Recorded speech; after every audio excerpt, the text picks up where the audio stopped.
Merci, Madame la Présidente. Madame la Commissaire, je suis très embêté. Je suis très embêté parce que, comme élu écologiste, je suis opposé au clonage humain. Et pourtant, quand je vous vois, l'envie me vient de multiplier les Margaret Vestager. J'en voudrais plus comme vous voyez. Donc c'est une contradiction assez difficile à résoudre parce que peut-être mieux que quiconque au sein de la Commission, vous vous souvenez du tout début de votre ordre de mission qui est de défendre l'intérêt général européen et vous le faites avec brio. Vous donnez aussi raison, et je suis sûr que mes amis de la GUE seront très heureux de l'entendre, à Vladimir Ilitch Lénine, qui disait que là où il y a la volonté, il y a un chemin. Mais enfin, depuis qu'Angela Merkel a repris cette expression, évidemment, elle est devenue beaucoup plus écuménique, si je peux me permettre.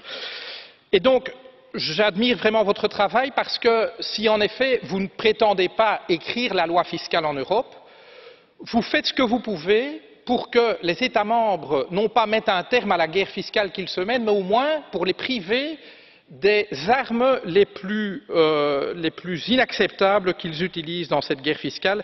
Et pour ça, je veux vous remercier. Je ne peux pas m'empêcher non plus d'alors contraster votre attitude avec celle, on a cité Neelie Kroes, qui vous a précédé au poste que vous occupez, pour qualifier, sans même connaître le jugement, de jugement injuste, mais pire encore, de l'attitude des gouvernements. Je pense évidemment au trio de paradis fiscaux qu'on appelle le Benelux, mais évidemment le gouvernement irlandais est de la partie aussi, qui ne parviennent pas à résister à l'envie de dire « mais nous ne voulons pas de cet argent, gardez-le ».